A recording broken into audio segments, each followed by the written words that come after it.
my video guys. So, ang unbox po natin ngayon is CX bagong Beyblade Hell's Hammer. So, let's go.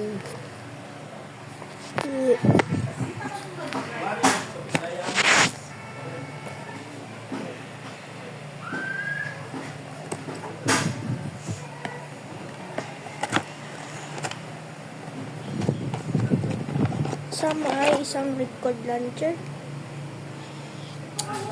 Sira record din. Grabe yung sumisigil sa kabila guys. Play.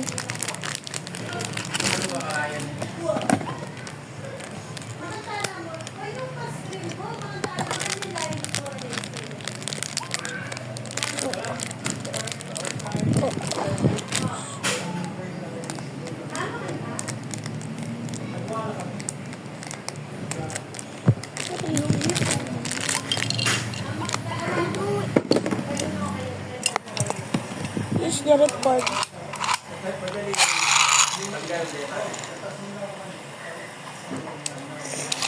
Mahal yung ganito. 150. Ito 150. Tsaka ito, ratchet niya is 370.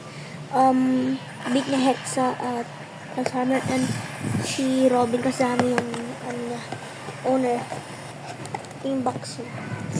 Tsaka ito din yung wizard rod na in-unbox natin last video. Din. Oo. Ito na siya.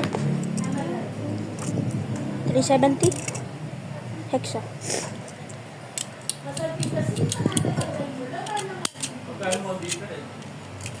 Hindi gumagal yung ano niya kasi UX line siya.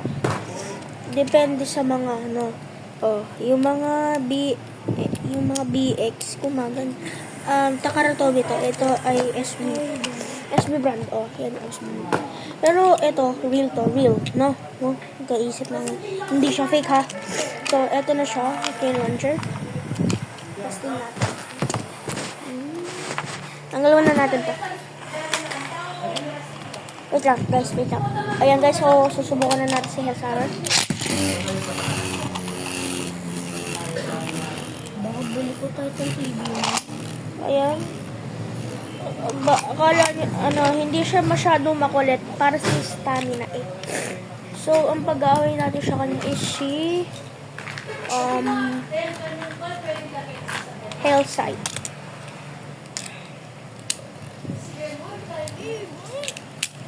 Hellside 380 ball. Let's go. Oh, shit. Go, shoot! Babi pitik nun. Original yun. Wala pa naman damage. Very good yung SB Brown. Ito, ewan ko ba. Last round. Go, shoot! Wait lang. Go, shoot! Sino man naman ito? Oh! Ganda talaga ng Hell's Hammer guys. So, wait lang guys. So, tapos na natin i-unbox ang SB brand na Hell's Hammer. So, doon nagtatapos ang ating vlog. So, make sure na nakapollow ka sa TikTok page ko. Kaya, putik. Mag-subscribe ka na. Okay? Bye-bye.